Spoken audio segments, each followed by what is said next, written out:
Assalamualaikum warahmatullahi wabarakatuh. Berjumpa kembali dengan saya tentunya di cerita horor. Bagaimana kabar kalian? Semoga baik-baik saja ya, dan dijauhkan dari berbagai mara bahaya. Amin. Nah, bagi kalian yang belum subscribe, silahkan subscribe terlebih dahulu supaya tidak ketinggalan cerita-cerita seram selanjutnya. Nah, di video kali ini saya akan membawakan cerita. Sebelum mulai ceritanya, seperti biasa, di dalam cerita ini semua nama dan tempat disamarkan demi menjaga privasi. Langsung saja, seperti apa ceritanya? Simak video ini sampai habis. Daripada penasaran, tak usah kelamaan lagi, kita masuk ke ceritanya.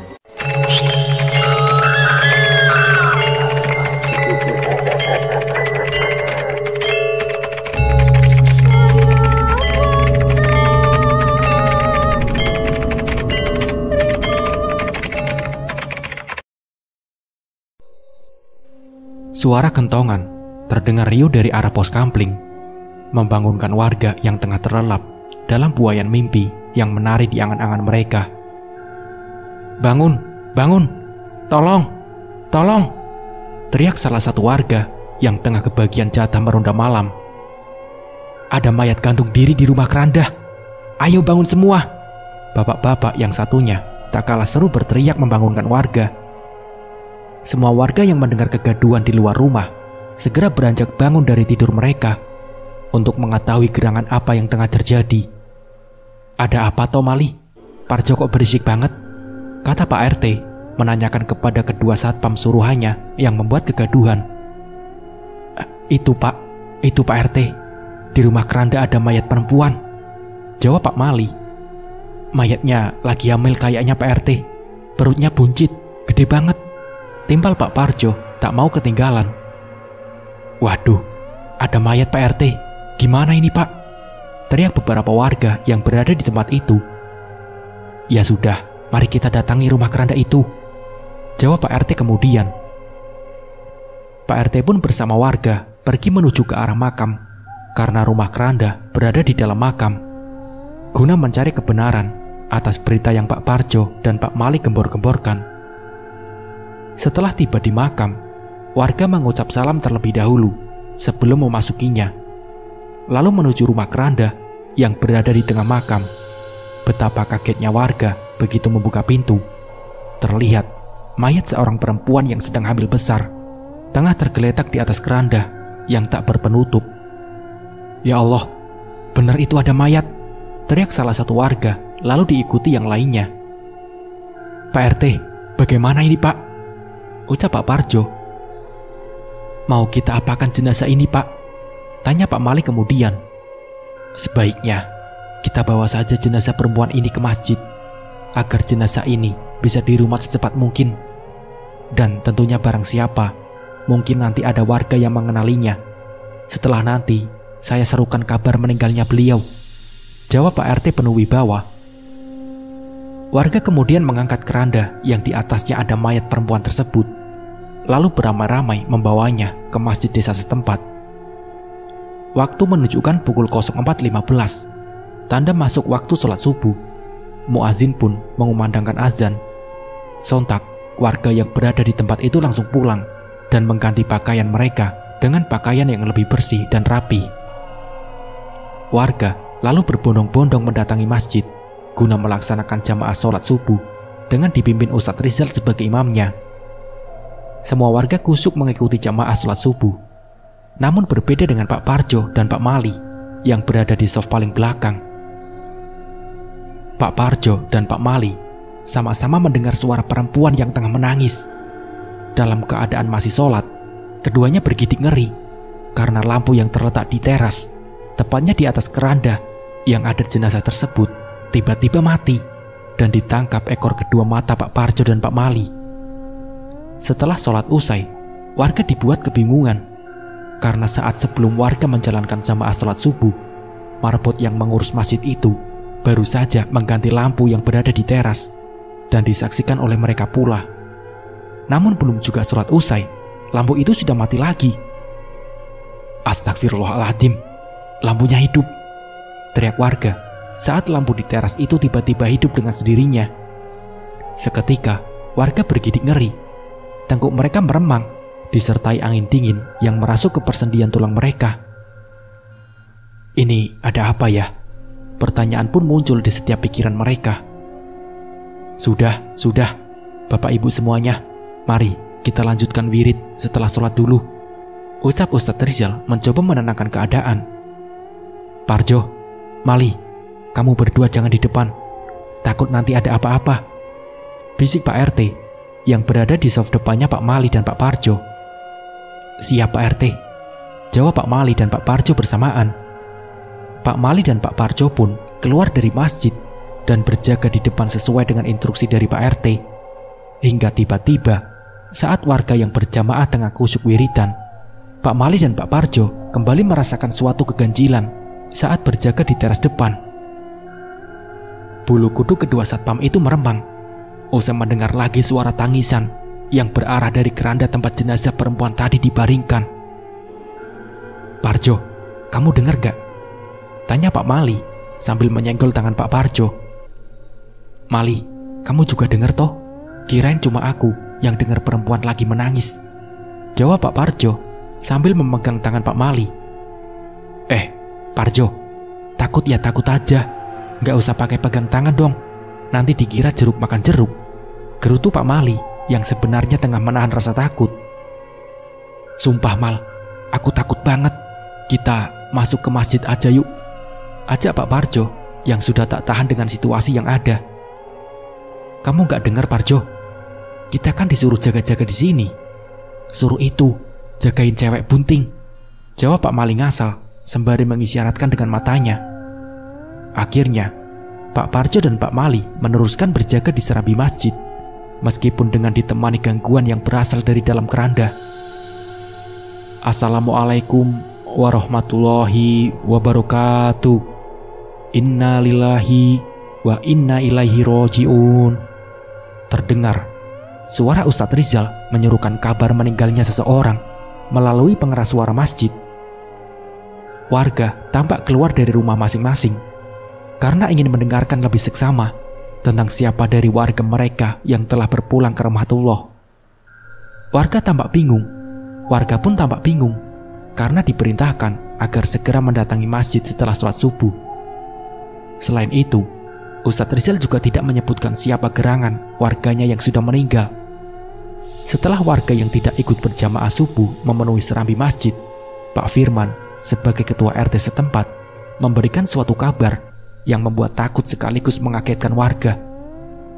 Assalamualaikum, Pak, Ibu semuanya. Berhubungan dengan saya yang mengumpulkan panjenengan semua datang ke tempat ini, saya ingin menyampaikan kabar kepada panjenengan semua, ucap Pak Firman. Pak Firman pun lantas meneruskan tentang penjelasan mengapa warganya dikumpulkan di tempat ini. Saya ingin memberitahukan kepada kalian semua bahwa semalam 2 satpam kepercayaan saya telah meninggal. Innalillahi. Jadi yang di depan itu, celetuk salah seorang warga. Iya Pak, Bu, terang Ustadz Rizal. Tampak beberapa warga ada yang mulai ketakutan, namun juga ada beberapa di antara mereka yang malah bergibah riah. Pak RT, terus itu mayat mau diapain Pak? Kita kan gak tahu siapa dia, teriak warga yang terletak di barisan paling belakang. Iya Pak, itu mayat mau diapakan? Tanya warga yang lain ikut-ikutan.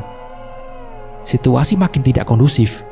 Beberapa warga yang ada di sana mulai terprovokasi oleh sebagian dari mereka yang berpikiran kolot. Akhirnya, dengan hembusan nafas beratnya, Pak Firman mengajukan sebuah pertanyaan. Maaf sebelumnya, apakah di antara kalian ada yang mengetahui siapa jenazah perempuan ini? Tanya Pak Firman kemudian. Hening, tidak ada jawaban satupun yang keluar dari mulut mereka. Hanya wajah bingung, juga rasa penasaran yang membuncah. Saat warga bingung dengan nasib mayat perempuan yang masih tergeletak di dalam keranda itu, mereka semua dibuat penasaran dengan terdengarnya suara mobil lewat. Dari arah luar masjid, ternyata ada sebuah mobil yang hendak memasuki pelataran. Sontak semua warga menoleh ke arah datangnya mobil tersebut. Assalamualaikum. Salam dari seorang bapak-bapak yang keluar dari mobilnya kepada warga. Waalaikumsalam, jawab warga serempak. Tampak warga penasaran dengan datangnya seorang tamu yang mereka tak kenal. Ustadz Rizal dan Pak Firman pun kemudian keluar dari serambi masjid guna menanyakan sesuatu kepada bapak-bapak tersebut. Maaf sebelumnya, saya dengar dari kabar tetangga, katanya ada perempuan yang meninggal dan ditemukan di desa ini. Apakah saya boleh melihat jenazah yang tengah menggemparkan ini? Tanya bapak tersebut. Namun, saat mereka tengah berbincang, tercium bau bangkai yang terbawa angin, hingga rasa mual mendadak mereka rasakan. Boleh pak, silahkan, jawab Pak Firman ragu-ragu.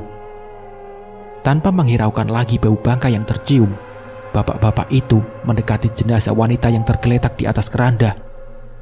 Astagfirullahaladzim, ucap Ustadz Rizal dan Pak Firman bersamaan. Seketika, Pak Firman dan Ustadz Rizal pun kaget melihat keadaan perempuan yang sudah tidak bernyawa itu. Akan tetapi, respon yang berbeda ditunjukkan oleh bapak-bapak itu. Beliau tiba-tiba menangis histeris setelah mengucapkan sesuatu. Cynthia, Cynthia, ucapnya. Warga yang berada di tempat tersebut bertanya-tanya tentang bapak-bapak yang tengah histeris memeluk jenazah perempuan itu. Pak Firman selaku RT setempat mencoba menenangkan bapak-bapak itu dan bertanya siapa asli gerangan perempuan yang beliau tangisi. Maaf pak, alangkah baiknya jika bapak mengikhlaskan kepergian perempuan ini. Sebelumnya maaf, apakah bapak ada hubungan kekerabatan dengan perempuan di depan saya ini? Tanya Pak Firman yang mencoba mencari tahu asal jenazah perempuan di depannya. Saya Rohmat pak, saya ayahnya Cynthia. Perempuan yang meninggal ini, Cynthia, dia putri kesayangan saya pak, jawab bapak tersebut dengan tangisan yang menyayat hati. Warga saling berpandangan dengan perasaan yang beradu menjadi satu. Antara kelegaan bahwa jenazah tersebut sudah ada keluarga yang mengetahui, namun hati mereka juga iba melihat seorang ayah yang ditinggal pergi oleh putrinya dengan cara yang tidak wajar. Pak RT, gimana ini pak? Jenazahnya mau kita rumat atau diserahkan saja kepada keluarganya? Pak Parjo bertanya kepada Pak Firman. Shh, Parjo, kamu gimana toh? Orang lagi berduka kayak gini, kamu tanya kayak gitu? Pak Mali menimpali. Sebentar Jo, biar Pak Rohmat tenang dulu, jawab Pak Firman. Maaf bapak-bapak dan semua yang berada di sini, karena putri saya telah membuat kegaduhan. Sekali lagi saya mengucapkan terima kasih karena sudah bersedia menjaga putri saya. Saya pamit undur diri dan izin untuk membawa jenazah putri saya pulang, ucap Pak Rohmat yang sudah tenang berpamitan di hadapan warga. Pak Rohmat pun membawa jenazah putrinya pulang ke rumahnya dan warga pun lega dengan kejadian itu. Sepeninggal dari kejadian itu, desa menjadi agak sedikit seram. Apalagi saat wayah sandikolo, yakni waktu pergantian siang ke malam, membuat warga semakin takut dengan kejadian-kejadian yang tak lazim. Warga sering diketok pintu rumahnya, bahkan sering mendengar suara perempuan tangis-menangis. Pak Mali dan Pak Parjo pun sekarang kalau meronda malam harus ditemani dengan menambah anggota warganya. Minimal kalau ada 6 orang, kedua satpam desa itu baru mau meronda malam, menjaga warga yang tengah dalam ketakutan. Kejadian demi kejadian yang tak lazim ini seringkali membuat orang bergidik ngeri.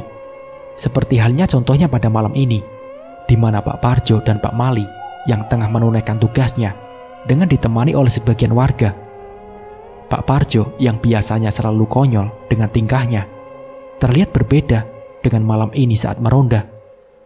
Saat Pak Mali dengan warga yang tengah asik memainkan kartu diselingi dengan tawa, Pak Parjo hanya terdiam saja di pojokan. Tidak ada respon, bahkan ditawari segelas kopi pun yang menjadi kesukaannya tidak digubris. Matanya yang terlihat hanya putihnya saja, kini membuat warga yang ikut meronda menjadi takut. Dalam hening, aku mau menikah. Di mana calon suamiku? Pak Parjo tiba-tiba bersuara seperti perempuan dan tertawa menakutkan. Warga pun yang berada di situ tak terkecuali dengan Pak Mali berteriak. Mereka pun lari tunggang langgang melihat tingkah laku Pak Parjo yang seperti orang kesurupan. Setelah agak jauh, mereka pun berhenti dengan nafas yang tak beraturan. "Pak Mali, itu sohib kamu kenapa?" tanya seorang warga. "Iya benar Pak Mali, serem banget kayak orang kesurupan aja," timbal warga yang lainnya. "Saya juga nggak tahu si Parjo kenapa. Tadi dia sehat walafiat kok," jawab Pak Mali dengan nafas yang masih ngos-ngosan. "Pak Mali, bagaimana kalau kita datang ke Ustadz Rizal? Kita minta bantuan beliau," saran dari warga yang ikut meronda. "Ya udah, ayo, sekarang kita minta bantuan Ustadz Rizal." Pak Mali pun menyetujui saran warga tersebut. Akhirnya, Pak Mali bersama 4 warga yang ikut meronda pergi menuju masjid setempat, di mana Ustadz Rizal sering menghabiskan malamnya bermunajat kepada Allah di tempat itu. Saat akan memasuki halaman masjid, Pak Mali bersama rombongannya melihat keranda yang belum dikembalikan ke rumah keranda. Keranda itu pun bergerak sendiri. Keranda yang berada di halaman masjid itu bergerak maju mundur dan sedang didorong oleh perempuan. "Astagfirullahaladzim, setan!" Pak Mali beserta rombongannya kompak melafadzkan istighfar sambil berteriak. Lari tunggang langgang pun tak terhentikan oleh mereka. Seusai melihat peristiwa yang begitu mengerikan, berlomba-lomba lari, namun tak tahu arah tujuan, demi menghindar dari melihat sosok makhluk astral. "Awas, awas!" teriak Pak Mali yang berada di barisan paling depan. Debuk! Pak Mali pun terjatuh, lalu diikuti dengan jatuhnya warga yang berada di belakangnya karena menabrak seseorang. "Astagfirullahaladzim, ini bapak-bapak kenapa? Kok kalian ketakutan seperti ini?" tanya Ustadz Rizal. Itu Pak Ustadz, ada setan," jawab Pak Mali dengan nafas yang tak karuan. "Coba kalian tenang dulu, ceritakan dengan jelas," Ustadz Rizal kembali bertanya. Kemudian Pak Mali menceritakan dengan detail tentang kejadian yang dialaminya bersama rombongan warga yang ikut meronda. Mulai dari Pak Parjo yang seperti orang kesurupan, lalu di masjid melihat kejadian yang begitu ngeri, sampai yang terakhir bertemu dengan Ustadz dan hampir saja akan menubruknya. Ustadz Rizal pun diam sejenak, lalu menyarankan agar menemui Pak Parjo yang katanya seperti orang kesurupan. Pak Mali beserta rombongannya setuju dan kembali ke pos kampling untuk mengecek keadaan Pak Parjo. Sesampainya Ustadz Rizal, Pak Mali beserta warga di pos kampling, Pak Parjo ternyata sudah tidak ada di tempat itu. Pak Mali pun kini menjadi panik karena sahabat seperjuangannya itu tidak ada. Akhirnya mereka sepakat untuk mencari di mana keberadaan Pak Parjo dengan bantuan Pak Firman. Ustadz Rizal, Pak Mali, dan rombongannya pun merasa bingung dengan keadaan Pak Parjo sekarang. Di tengah perjalanan menuju rumah Pak Firman pun, mereka saling bergumam di mana gerangan Pak Parjo sekarang. "Maaf sebelumnya, Pak Parjo memang tadi sewaktu ditinggal oleh bapak-bapak ini. Keadaan sebenarnya bagaimana?" Ustadz Rizal memulai pembicaraan di tengah perjalanan. "Ya, seperti orang kesurupan Ustadz. Kita pas tadi main catur, Pak Parjo itu diam saja. Terus pas saya panggil, dia cekikikan kayak perempuan Pak Ustadz," jawab Pak Mali. "Iya, benar Pak Ustadz. Pak Parjo tadi serem banget," timbal warga yang lainnya. "Astagfirullahaladzim." Ustadz Rizal pun beristighfar sambil mengelus dada.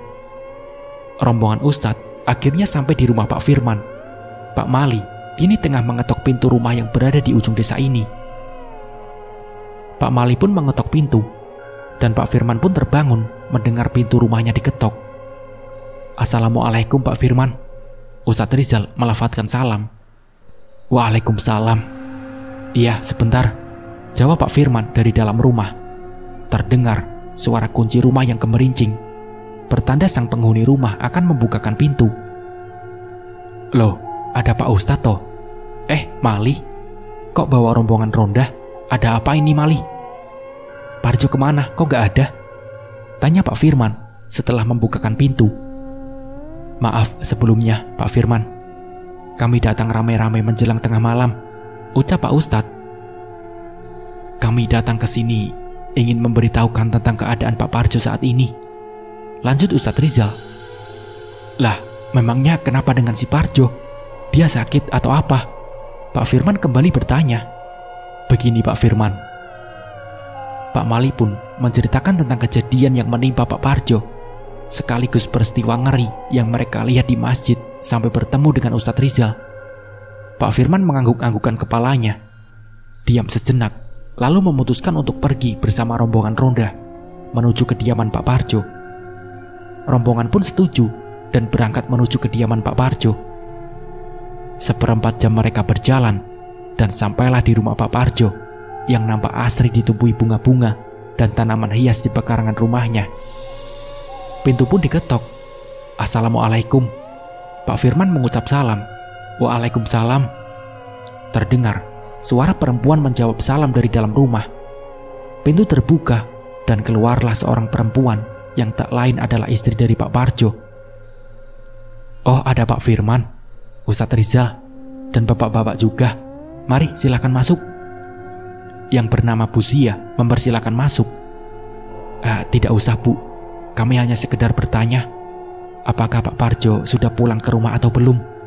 Ustadz Rizal bertanya. Kang Parjo belum pulang ini Pak. Lah memangnya Kang Parjo kemana? Apa yang terjadi sama Kang Parjo Pak? Bu Zia bertanya dengan penuh cemas. Pak Mali lalu menceritakan semua kejadian yang menimpa Pak Parjo, juga dengan kejadian yang menimpanya beserta rombongan ronda. Ibu Zia menangis hingga membangunkan isi rumah sekaligus tetangganya.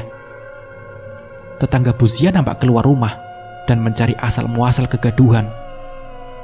Setelah beberapa warga berkumpul dan mendengarkan dengan seksama tentang apa yang telah diceritakan secara rinci oleh Pak Mali, warga pun mulai beramai-ramai mencari keberadaan Pak Parjo.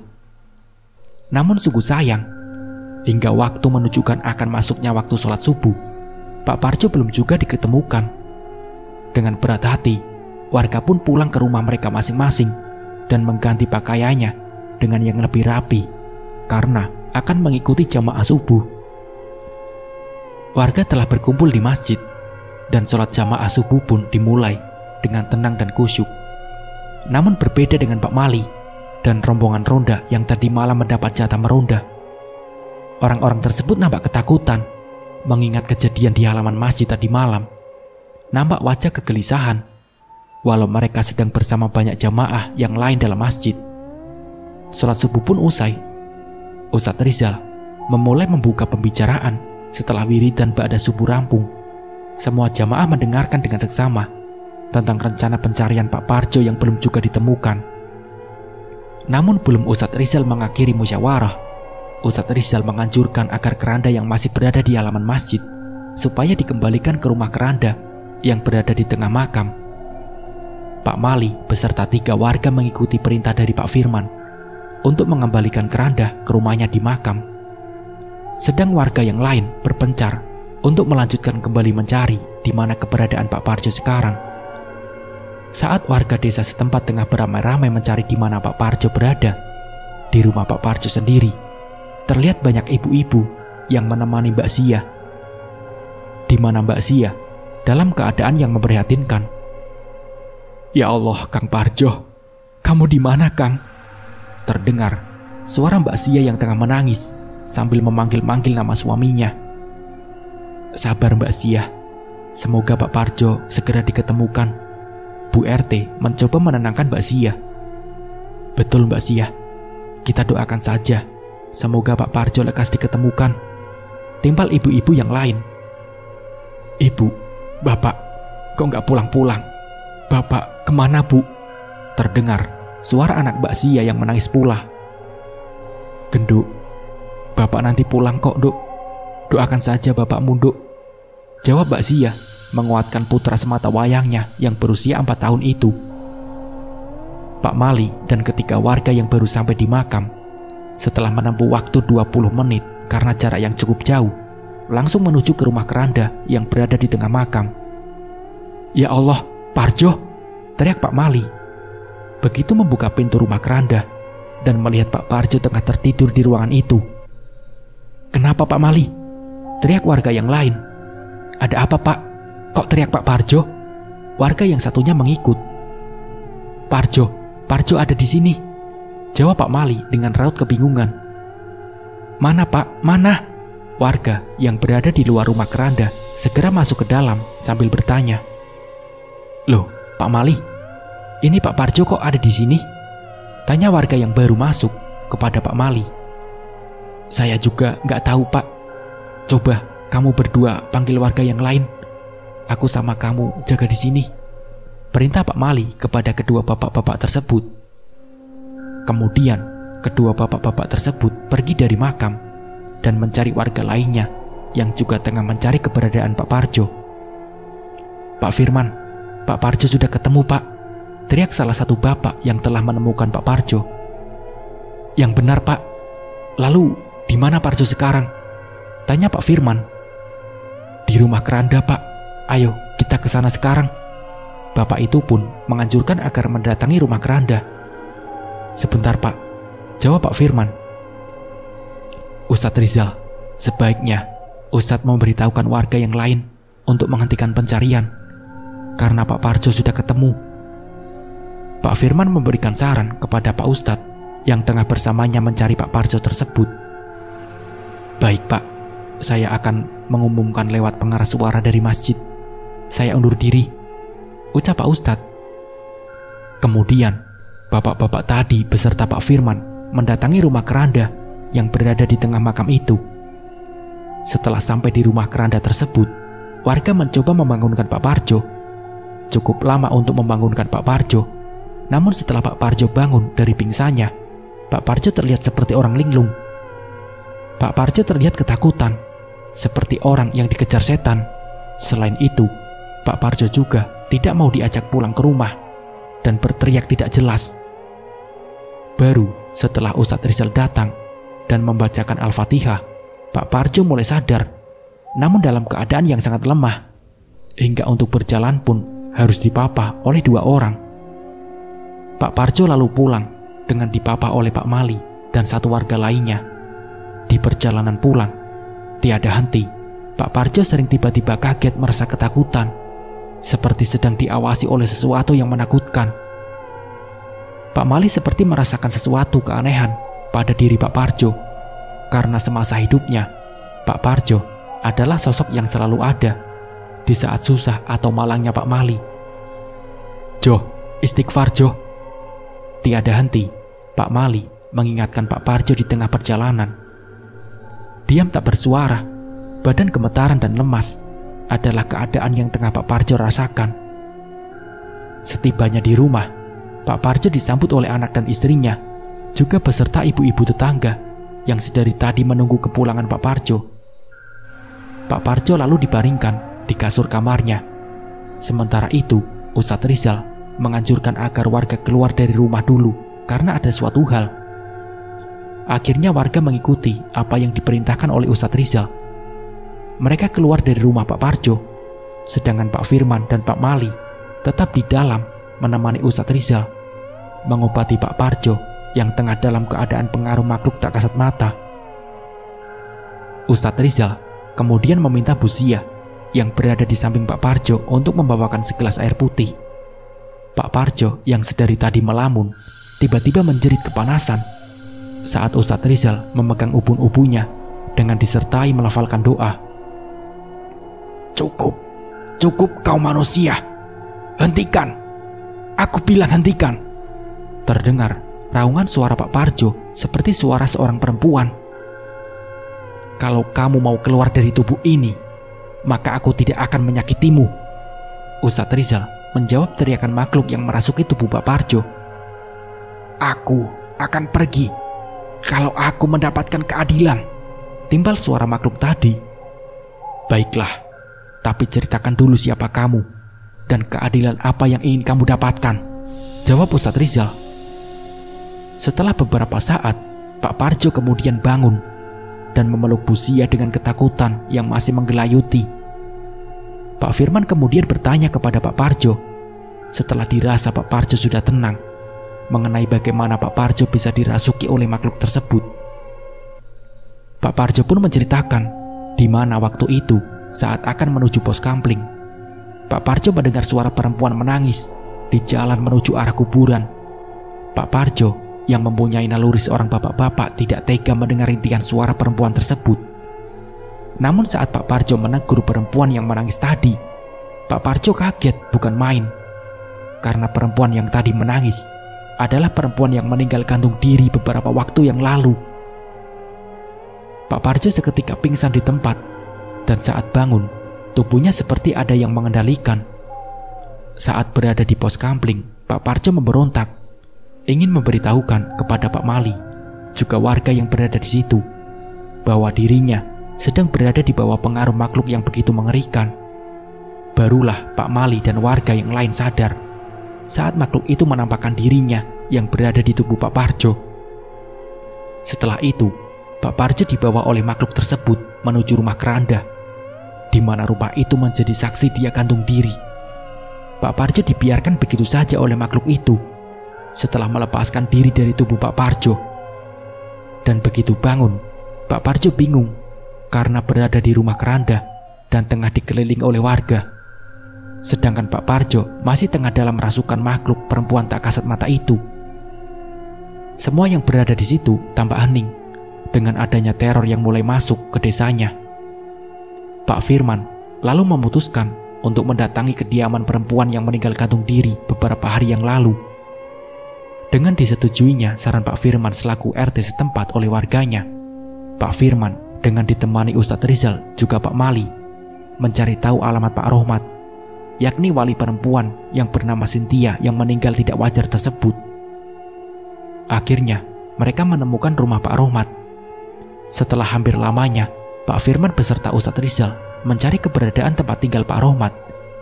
Setelah 2 jam berkeliling ke desa tetangga, rumah yang begitu asri dengan ditumbuhi beberapa bunga dan tanaman obat, itulah rumah Pak Rohmat berada. Assalamualaikum.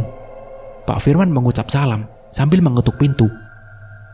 Waalaikumsalam. Tidak lama kemudian, terdengar suara perempuan dari dalam rumah menjawab. Saat si pemilik rumah membukakan pintu, Pak Firman beserta rombongannya sudah berada di depan rumah dan sedikit membuat kaget sang pemilik rumah. Maaf, bapak-bapak ini siapa ya? Ibu-ibu yang membukakan pintu tersebut bertanya. Setelahnya mempersilahkan masuk. Maaf sebelumnya, kedatangan kami mengagetkan sekaligus mengganggu ibu. Saya beserta orang-orang kesini berniat ingin menanyakan suatu hal kepada Pak Rohmat. Apa benar ini rumah Pak Rohmat? Dan maaf bu, ini siapanya Pak Rohmat?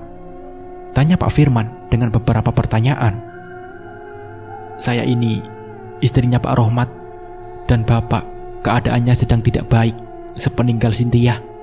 Terdengar istri Pak Rohmat menahan tangisnya. Kalau begitu, bolehkah saya menemui Pak Rohmat? Tanya Ustadz Rizal. Boleh pak, silahkan masuk. Bapak ada di kamarnya, jawab si ibu mempersilahkan masuk. Kemudian Pak Firman beserta rombongannya masuk ke dalam kamar Pak Rohmat. Begitu memprihatinkan keadaan Pak Rohmat saat itu. Badannya kurus kering dan sangat lemas. Pak Firman pun tidak tega untuk membangunkan Pak Rohmat yang tengah tertidur dan langsung keluar dari kamar. Ustadz Rizal beserta Pak Mali pun mengikuti Pak Firman keluar tanpa aba-aba. Walaupun mereka berdua bingung dengan sikap Pak Firman, Pak Firman pun izin untuk pamit kepada istrinya Pak Rohmat dan akan datang kembali jika keadaan Pak Rohmat sudah memungkinkan. Saat di perjalanan pulang, Ustadz Rizal tampak diam saja, tidak ikut menimbrung Pak Firman dan Pak Mali berbicara. Dan itu menyebabkan kecurigaan. Ustadz Rizal hanya menanggapinya dengan senyuman saja, padahal banyak sekali pertanyaan yang bergelayut di pikirannya.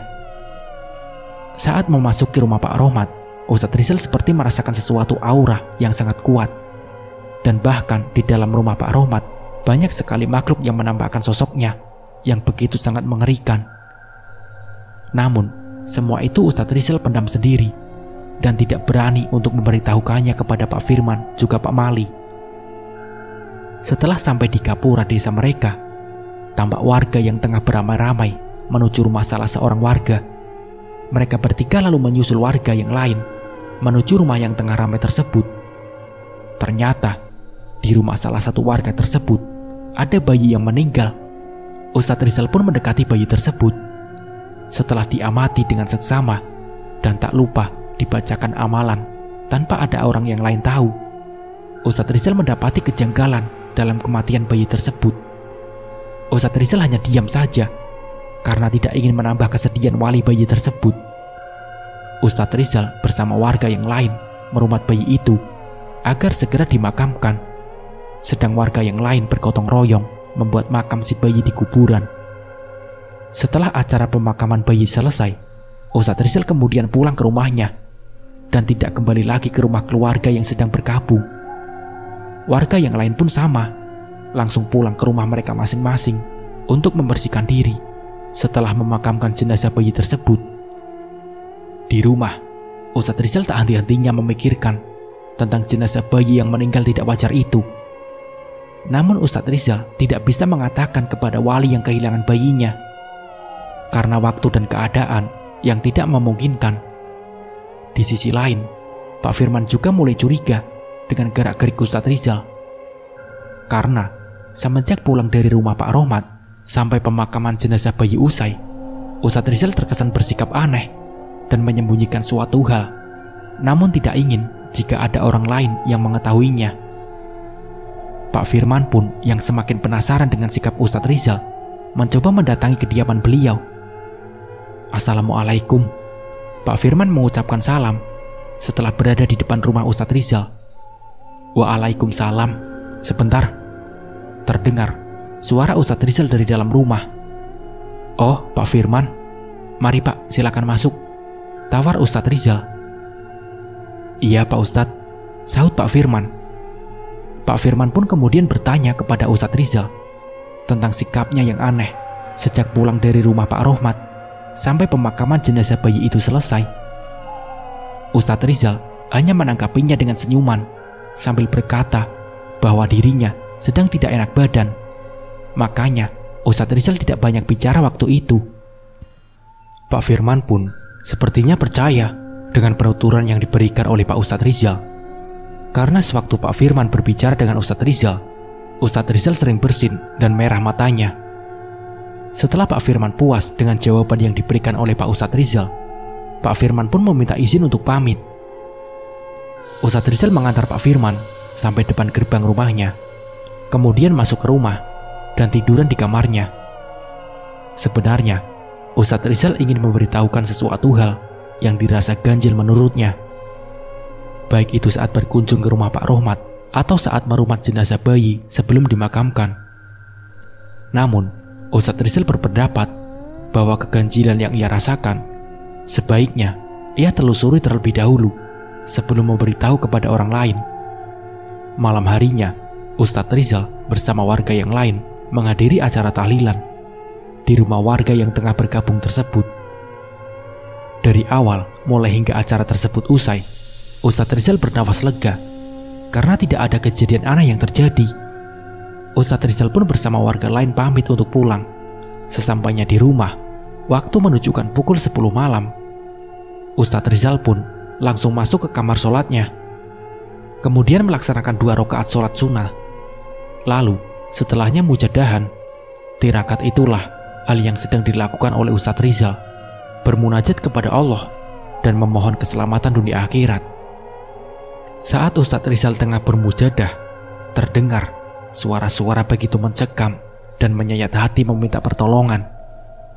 Tak gentar dengan suara tersebut, Ustadz Rizal meneruskan kembali mujadahannya saat mendapat gangguan.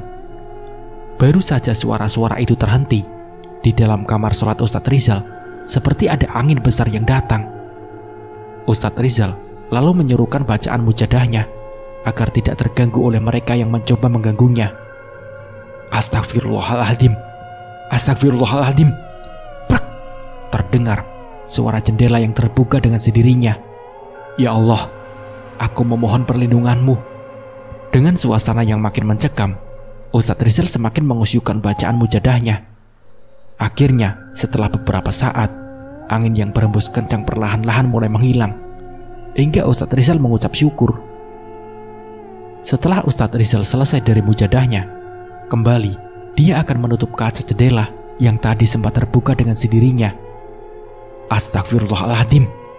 Ustadz Rizal melihat sesosok tubuh perempuan yang tengah mengandung terlihat oleh penetraan Ustadz Rizal. Iya, sosok itu tak lain adalah jenazah perempuan yang kemarin menggemparkan desa ini. Namun, sosok perempuan itu tak lagi menakutkan seperti tempo hari yang lalu. Sosok perempuan itu nampak memprihatinkan dengan wajah yang memelas, memegangi perutnya yang membuncit. Saat Ustadz Rizal terdiam melihat ke arah sosok perempuan itu, ingin sekali beliau mengetahui sebenarnya apa yang tengah terjadi. Terdengar suara pintu diketuk. Ustadz Rizal lalu menoleh ke arah suara tersebut.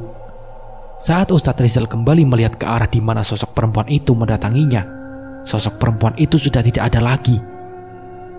Assalamualaikum. Terdengar ucapan salam dari luar. Waalaikumsalam. Ustadz Rizal menjawab dengan pandangan masih menyapu di luar jendela kamar sholatnya. Iya, sebentar, ucap Ustadz Rizal lagi. Saat pintu sudah terbuka, nampak seorang perempuan dengan wajah lusuh di depan pintu rumahnya tengah menggigil ketakutan. Ustadz, tolong saya Ustadz, ucap wanita itu. Astagfirullah, ya Allah, Mbak Mela kenapa? Sahut Ustadz Rizal. Perempuan yang dini hari datang ke rumah Ustadz Rizal tak lain adalah ibu yang barusan kehilangan bayinya. Perempuan itu menangis dengan wajah yang memprihatinkan, memohon pertolongan kepada Pak Ustadz.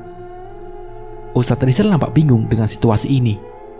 Perempuan itu meminta pertolongan, namun dengan segera dia pergi dari rumah Pak Ustadz tanpa berkata apa-apa lagi. Ustadz Rizal seperti mendapat sesuatu yang membuat hatinya tidak tenang. Akhirnya, setelah mengunci semua pintu rumahnya, Ustadz Rizal mendatangi perempuan yang baru kehilangan bayinya tersebut. Saat sampai di tempat yang dituju, nampak pemandangan yang begitu miris. Perempuan yang tadi mendatangi rumahnya menjerit histeris, hingga mengundang warga yang tengah tertidur pulas. Ustadz Rizal seketika menelpon Pak Firman agar mendatangi rumah duka yang jenazahnya tadi dimakamkan. Setelah beberapa saat, warga sudah padat saja mengelilingi rumah ini. Tampak beberapa warga mulai bergibah melihat kejadian mengerikan di depan mata. Sontak mereka yang baru datang langsung beristighfar, mengucap doa agar terhindar dari peristiwa mengerikan di depan mata mereka. Ya Allah, ada apa lagi ini Pak Ustadz? Ucap Pak Firman setelah sampai di tempat kejadian. Entah, yang terpenting kita harus merumat jenazah ini sebelum semuanya makin kacau, sahut Ustadz Rizal. Akhirnya, Ustadz Rizal dibantu oleh beberapa warga menurunkan Mas Yudi setelah membuka lilitan di lehernya terlebih dulu. Iya, peristiwa mengerikan yang baru saja terjadi adalah meninggalnya Mas Yudi dengan cara tak wajar. Mas Yudi meninggal dengan tali yang terlilit di lehernya. Mas Yudi tak lain adalah ayah dari bayi yang baru saja dimakamkan hari itu. Warga tampak kasihan dengan nasib yang menimpa keluarga yang baru seumur jagung ini. Umur pernikahan yang baru saja menginjak 1 tahun, sudah kehilangan bayinya yang baru dilahirkan. Setelah itu, sang ayah juga meninggal dengan cara tak wajar pula. Mbak Mela, wanita yang baru saja kehilangan bayi dan suaminya tersebut, nampak histeris saat jenazah suaminya sudah diturunkan. Tangisan tak dapat dibendung pula oleh keluarga yang mengalami kejadian memprihatinkan ini. Brek! Terdengar suara pohon yang rubuh di halaman depan. Angin yang tenang-tenang saja kini berembus dengan kencang, disertai suara hewan malam yang saling bersahutan. Warga dibuat takut dengan keadaan mencekam ini. Hanya lafal istighfar yang keluar dari mulut mereka. Ya Allah, ada apa ini? Pasti ini azab dari Allah. Jangan-jangan akan ada musibah. Tampak warga saling menyerukan apa yang ada dalam pikiran mereka. Kejadian demi kejadian yang menakutkan di desa ini membuat pikiran warga bertambah merancau. Angin pun seperti tak ingin membebaskan warga dari pikiran negatifnya. Teratak yang berada di depan rumah duka tiba-tiba ambruk dan hampir mengenai warga yang berada di bawahnya. Astagfirullahaladzim, ini pasti azab dari Allah. Keluarga ini pasti banyak salahnya, ucap salah seorang warga memprovokasi yang lain. Dengan rasa takut yang masih terselip di pikiran mereka, warga tampak bergotong royong menata teratak yang barusan roboh itu. Mereka meletakkan bagian-bagian dari teratak yang rusak karena roboh di pinggir halaman. Takut kalau nanti ada angin besar lagi akan roboh setelah dipasang. Tampak keluarga yang tengah berduka itu merasakan rasa malu atas apa yang mereka alami. Bayi mereka yang mendadak meninggal tak wajar, lalu disusul sang ayah yang mati secara mengenaskan, serta kejadian aneh yang terus mengikuti. Pak Firman, Ustadz Rizal, dan keluarga korban sepakat untuk memakamkan jenazah keesokan harinya, dikarenakan waktu dan suasananya yang tidak memungkinkan. Akhirnya, Ustadz Rizal dan Pak Firman pulang ke rumah masing-masing, sedangkan Pak Mali dibantu oleh beberapa warga menjaga rumah yang tengah berduka itu. Baru saja saat akan sampai di rumahnya, Ustadz Rizal teringat ini sudah mau masuk waktu sholat subuh. Alhasil, Ustadz Rizal lalu tidak jadi mendatangi rumahnya dan berpindah haluan menyegerakan ke masjid desanya. Azan subuh kurang 15 menit lagi. Setelah berwudu, Ustadz Rizal lalu duduk dan berzikir. Tak ada yang dirasakan saat menit-menit awal, namun pada pertengahan tertangkap oleh ekor penetraannya lampu luar masjid yang tiba-tiba mati, hidup, mati, hidup lagi. Astagfirullah, ada apa lagi ini? Gumam Ustadz Rizal. Menghadapi cobaan yang terus saja mengganggunya, Ustadz Rizal mencoba menenangkan hatinya agar tak goyah dengan apapun. Akhirnya, azan subuh sudah memasuki waktunya. Ustadz Rizal lalu melantunkan azan subuh, memanggil para warga untuk mendekatkan diri pada sang kuasa. 10 menit kemudian, warga sudah memenuhi masjid. Dengan penuh khusyuk, sholat subuh pun dilaksanakan. Tanpa diduga, warga yang berada pada saf paling belakang mengalami kejadian menakutkan selama menjalankan sholat. Tolong, tolong, tolong. Mereka mendengar suara rintihan seorang perempuan, angin yang berhembus dengan tak wajar, serta lampu yang mati hidup berulang-ulang membuat sholat mereka tidak konsentrasi. Brak! Terdengar suara benda jatuh oleh angin kencang yang berhembus. Baru setelah sholat selesai, mereka yang berada di saf paling belakang menoleh ke arah teman-temannya dan segera memajukan barisan mereka. Sedang di tempat lain, yakni kediaman Mbak Melah, mereka tengah merasakan rasa takut yang amat sangat. Jenazah suaminya Mbak Melah alias Mas Yudi tiba-tiba terjatuh dari meja pembaringan jenazah yang digunakan untuk memandikan jenazah. Dengan segera, mereka lalu membenarkan posisi jenazah ke tempat semula. Namun, kejadian menakutkan kembali mereka rasakan saat tiba-tiba mereka mendengar suara rintihan seorang perempuan. Belum juga selesai, kini Mbak Melah keluar dari rumah setelah mendengar suara tangisan seorang bayi. Keluarga yang melihat Mbak Melah keluar langsung mengikutinya, takut kalau terjadi sesuatu yang tidak mereka inginkan. "Nak, kamu di mana, Nak? Ibu kangen kamu, Nak," teriak Mbak Melah. Mbak Melah menangis histeris di luar rumahnya, menjerit, berteriak, memanggil nama bayinya yang hari sebelumnya dimakamkan. "Melah, kembali. Kamu mau kemana?" tanya mereka yang melihat Mbak Melah berlari keluar rumah. "Nak, ibu datang, Nak. Tunggu ibu," ucap Mbak Melah. Dengan susah payah, Mbak Melah pun dapat ditangani. Saat Mbak Melah ingin pergi entah kemana, walaupun dengan sedikit bentakan dari ayah mertuanya. "Melah, kamu jangan gegabah. Pulang ke rumah. Ayah takut kamu kenapa-napa," ucap sang mertua penuh penekanan. Bayi Melah butuh Melah ya. Dia manggil Melah," sahut Mbak Melah dengan isakannya. Sholat subuh pun selesai. Warga kembali pulang ke rumah mereka dan akan kembali lagi ke rumah duka setelah instruksi dari Pak Firman. Sebenarnya, warga tak ingin lagi pergi ke rumah duka Namun karena rasa simpati yang sudah tertanamkan, mereka lalu cepat-cepat membereskan apa yang seharusnya mereka lakukan saat ada warganya yang tengah mengalami musibah. Para warga lelaki kembali membangun teratak yang malam sebelumnya telah ambruk tersebut. Lalu beberapa dari mereka menyegerakan apa yang harus dilakukan pada jenazah, sedang para wanita mendapatkan bagian perdapuran. Kembali, mereka yang mendapat jatah bagian merumat jenazah menemukan peristiwa-peristiwa yang menguras energi serta otak mereka. Keanehan pada jenazah yang membuat warga ingin mundur merumatnya membuat Ustadz Rizal menyemangatinya. Dengan rasa takut juga pesimis, warga berusaha semaksimal mungkin untuk menyelesaikan acara perumatan jenazah. Meskipun tampak ada dari beberapa warga yang mulai membicarakan tentang jenazah di depannya, Ustadz Rizal tak dapat memungkiri kebenaran bahwa jenazah Mas Yudi begitu memprihatinkan. "Aku sanggup gak ya mandiin dia?" ucap seorang warga. Kenapa?" tanya yang lain.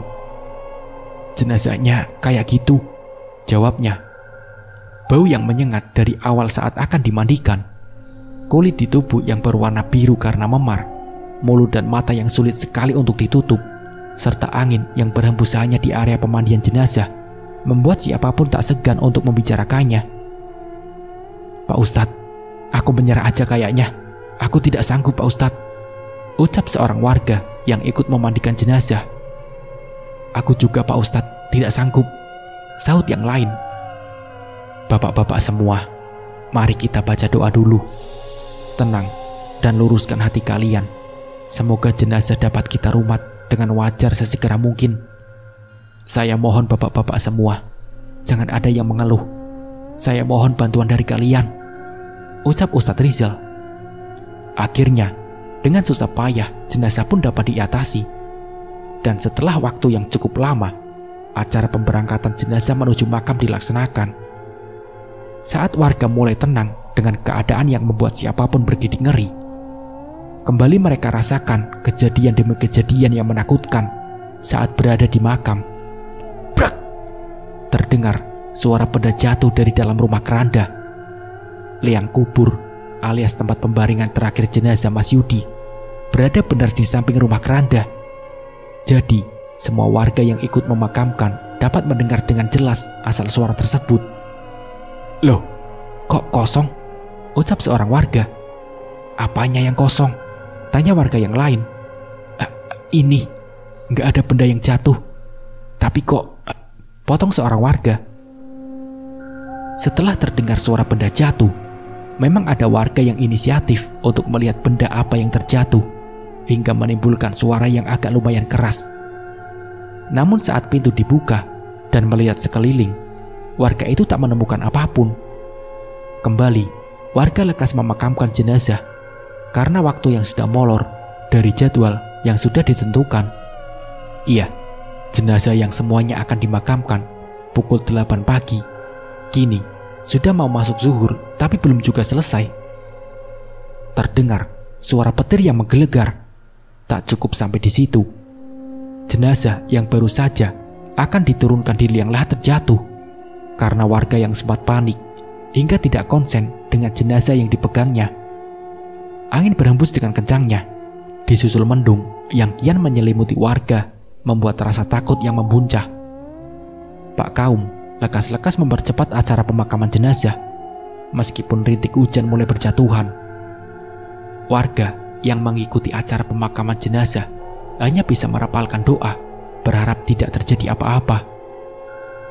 Kilat yang menyambar dengan hebatnya berhasil merobohkan batang pohon beringin hingga jatuh tepat di atas makam almarhum. Namun karena suasana yang mencekam dan acara pemakaman telah selesai, ditambah para warga sudah akan sampai di gerbang makam, akhirnya dibiarkan saja batang pohon itu, dan warga pun pulang ke rumah masing-masing. Pukul 3 sore, setelah hujan yang cukup lebar berhenti, warga mulai berdatangan ke rumah duka. Mereka merasa iba dengan kejadian yang menimpa Mbak Mela. Kematian sang suami dan juga bayi yang baru saja dilahirkan sungguh amat tragis. Mereka sama-sama mengalami kematian yang tak wajar.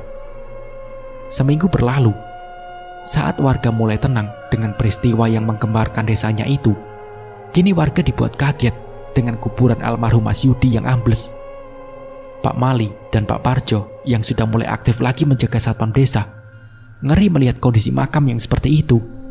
Akhirnya dibantu oleh warga.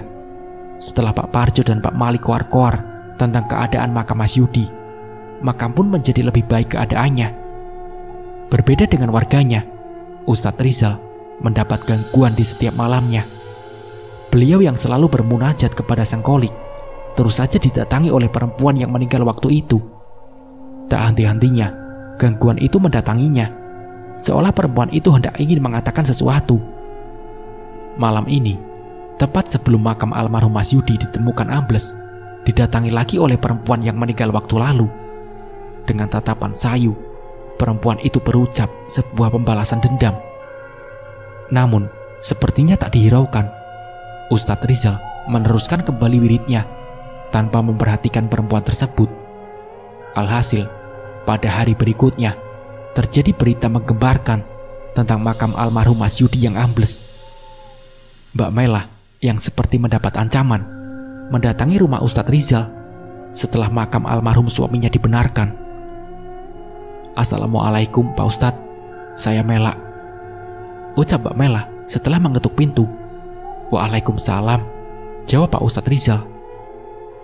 Setelah diizinkan masuk ke rumahnya, Mbak Mela lalu menceritakan semua kejadian yang cukup mengganggu setelah meninggalnya suami juga bayinya. Mbak Mela merasakan ada sesuatu yang disembunyikan oleh almarhum suaminya sebelum meninggal. Tak hanya pada Ustadz Rizal, perempuan yang meninggal di rumah keranda itu juga menghantui Mbak Mela. Perempuan itu seperti meminta keadilan untuk dirinya. Dengan musyawarah yang mendadak setelah Pak Firman ikut berembuk, akhirnya diputuskan hari ini juga mereka akan mendatangi kediaman orang tua perempuan tersebut. Tepat setelah menjalankan sholat asar, mereka dengan ditambah Pak Mali dan Pak Parjo mendatangi kediaman keluarga perempuan itu. Sesampainya di sana, mereka disambut baik oleh sang empunya rumah. Setelah Babibu mendengarkan apa yang menjadi unek-unek Mbak Mela, Pak Rohmat selaku ayah dari perempuan yang meninggal itu menangis sesegukan. Beliau menangisi kepergian putrinya yang malang itu. Namun setelah itu, prak, sebuah figura yang berisikan foto Cynthia jatuh dari dinding, membuat mereka yang berada di ruang tamu kaget. "Astagfirullahaladzim," ucap Ustadz Rizal. "Cynthia, anakku," ucap Pak Rohmat.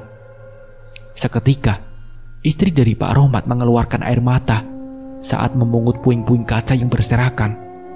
Mengingat nasib tragis yang menimpa putrinya, Pak Rohmat yang sepertinya sedang tidak enak badan mengelus dadanya, mencoba menenangkan hatinya dengan beristighfar.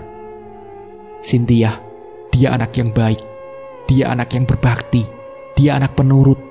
Tapi ucapan Pak Rohmat terhenti setelah menghirup udara yang banyak. Dengan teganya, seorang lelaki biadab membuatnya pergi meninggalkan kita. Lirih Pak Rohmat terisak. Pak Firman, Ustadz Rizal, dan rombongannya mendengarkan dengan seksama apa yang dituturkan Pak Rohmat. Sedangkan Mbak Mela mulai ketar-ketir mendengar kelanjutannya. "Waktu itu, Cynthia tak seperti hari-hari sebelumnya. Tepatnya 3 bulan setelah mengenal sosok laki-laki. Laki-laki itu terlihat sangat sopan. Saat pertama kali diperkenalkan dengan kami, dia memperlihatkan kedewasaannya, meminta restu kami untuk memulai hubungan dengan Cynthia. Namun, setelah 3 bulan lamanya, laki-laki itu pergi begitu saja, memutus hubungan sepihak dengan Cynthia. Kami waktu itu berpikir kalau Cynthia murung karena ditinggal pergi oleh lelaki itu, lelaki yang tiba-tiba pergi tanpa kejelasan. Tapi yang membuat kami hancur sehancur-hancurnya, Cynthia, ternyata..."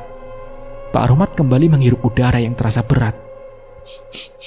"Ternyata Cynthia hamil," cerita Pak Rohmat.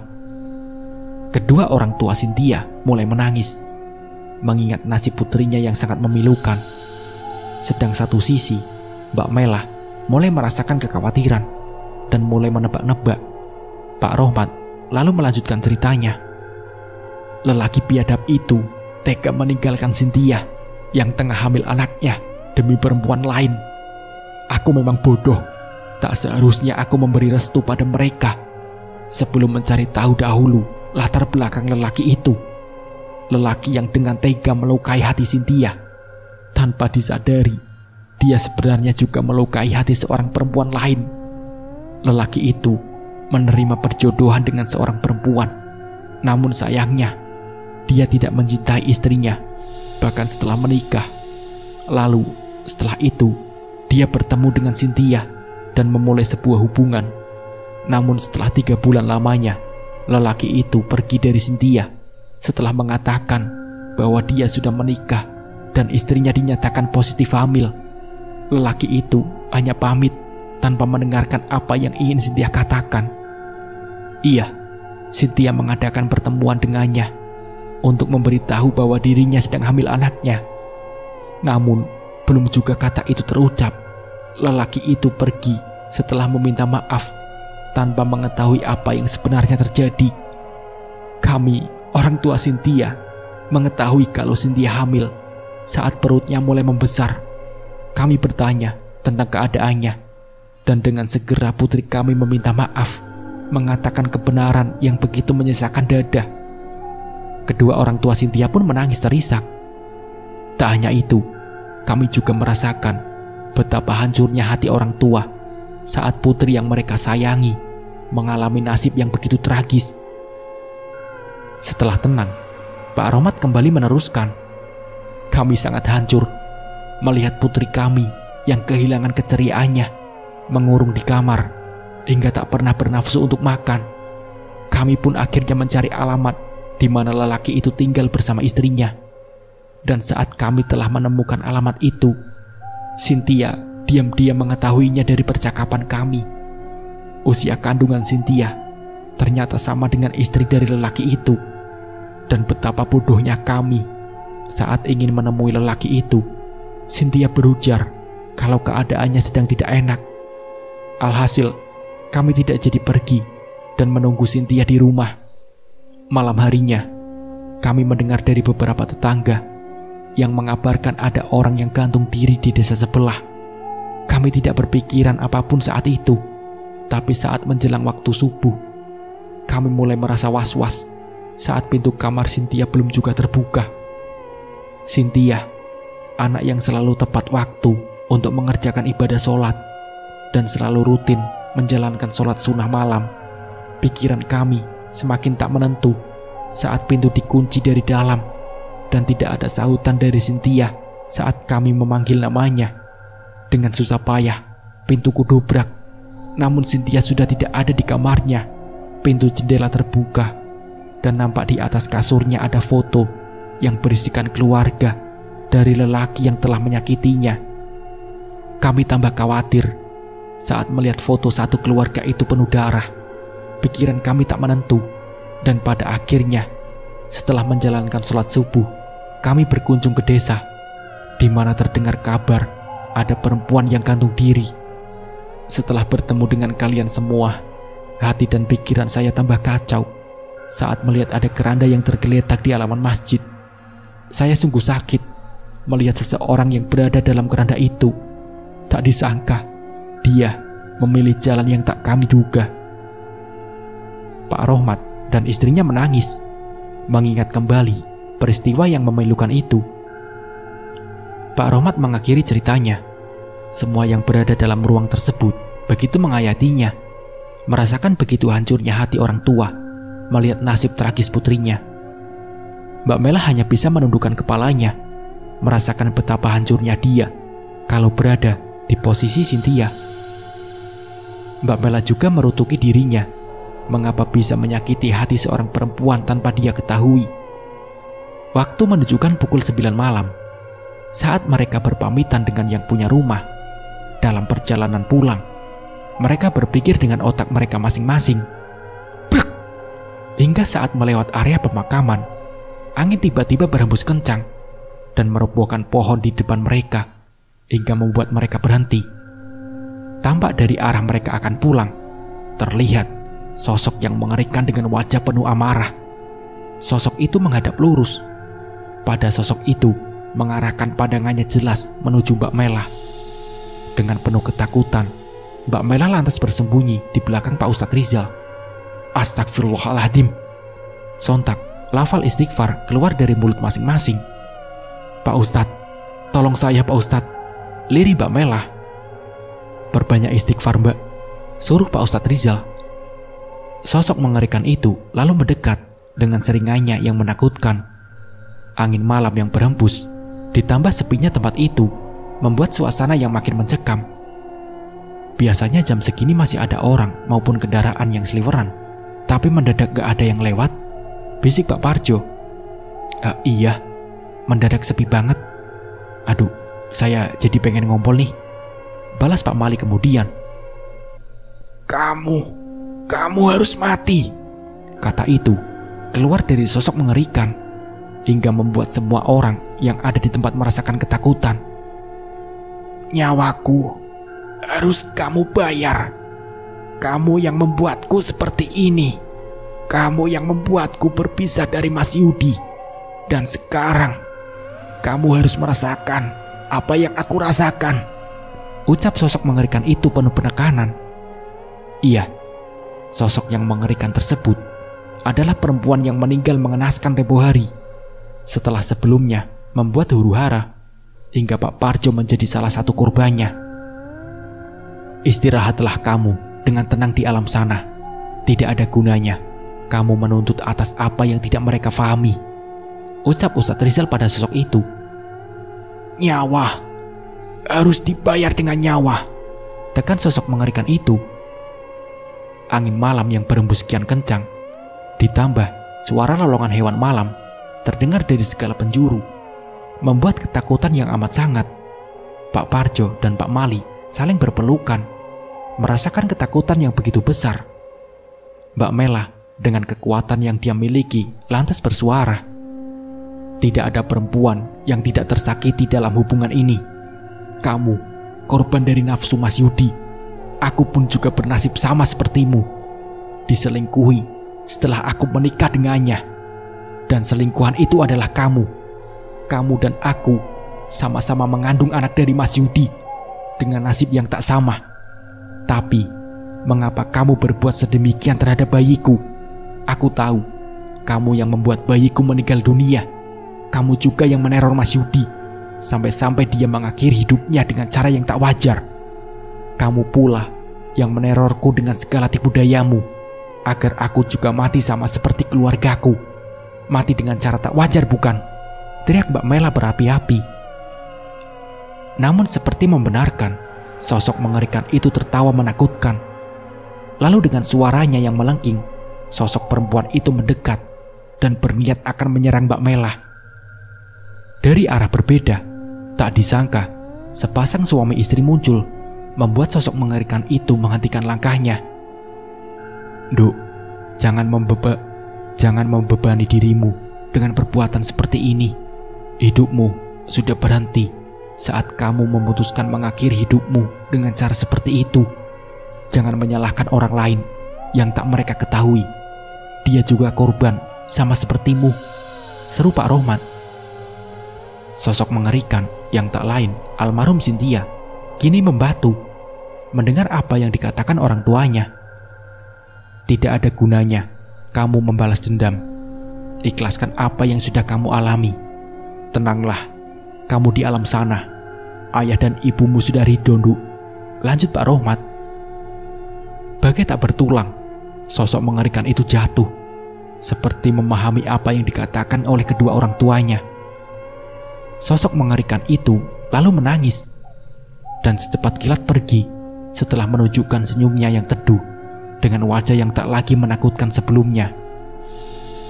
Alhamdulillah, lafal yang keluar dari setiap mulut Ustadz Rizal beserta rombongannya lalu berterima kasih kepada Pak Rohmat dan istrinya yang sudah membantu dan menyadarkan sosok yang menyerupai putrinya tersebut, hingga sosok itu tak melancarkan balas dendamnya pada Mbak Mela. Pak Rohmat beserta sang istri pun pamit setelah dirasa semuanya aman. Seminggu berlalu, Kini, desa kediaman Ustadz Rizal sudah mulai menunjukkan aktivitasnya. Malam pun sudah tidak ada rasa takut lagi bagi warga desa untuk beraktivitas seperti semula. Teror yang mendadak menghantui warga kini sudah menghilang, meski menimbulkan sedikit trauma di hati mereka. Sosok perempuan itu tak lagi menghantui warga. Setelah malam yang mencekam itu, keluarga Pak Rohmat sudah mengikhlaskan putrinya, dan Mbak Mela melanjutkan kehidupannya dengan penuh hati yang lapang. Sejatinya, segala sesuatu yang terjadi di dunia ini karena sebab dan akibat, tidak ada yang dapat luput dari segala kesalahan. Namun dengan hati seluas samudra, bentuk apapun dari semua rasa sakit hati dapat melebur. Tidak ketenangan hati yang didapat dengan membalaskan sebuah dendam, bahkan setelah adanya kematian. Nah, seperti itulah kisahnya. Semoga dari kisah ini kita bisa mengambil hikmah dan pembelajarannya.